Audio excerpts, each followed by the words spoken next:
vetëm në sajt siguracioni pata mundësi që të trajtohem jashtë dhe të vazhdoj të trajtohem jashtë. Një sigurim shëndetësor privat ndihmon financiarisht për të përballuar me sukses sëmundje që ndryshe do të ishin të papërballueshme. Një qytetar 60 vjeçar me identitet të mbrojtur rrëfeu për Ora News përvojën e tij si përfitues i sigurimit shëndetësor privat. Po të isha pa siguracion privat të Sigali, nuk do ishte me pikpyetje nëse sot do isha gjallë apo jo, sepse nuk kisha mundësi financiare, personale për të trajtuar jashtë. Në vitin e tretë të sigurimit, pacienti u diagnostikua me një tumor shumë të rrallë. Sigurimi shëndetësor në Sigal mundëson dhe target terapinë personalizuar onkologjike, bazuar në analizën gjenetike të tumorit, një metodë fjalës së fundit.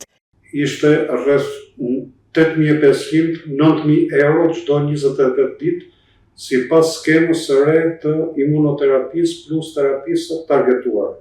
Fillimisht, trajtimi ishte parashikuar të zgjaste rreth 1 vit deri në 1 vit e gjysmë. Megjithatë, duke parë ecurinë e sëmundjes dhe vlerësimit të mjekëve, u pa arsyeshme që ai të zgjatej edhe në një fazë të dytë.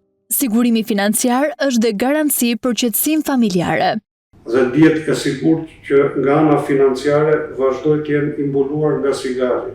Në këtë kuadër dua të theksoj që duke pas parasysh rastin tim, edhe antarët e tjerë të familjes janë siguruar të Sigali. Në 5 muajt e parë të këtij viti, Sigal ka dëm shpërblyer rreth 1.5 milion euro në sigurimet shëndetësore, gjysmën e të gjitha pagesave të industrisë.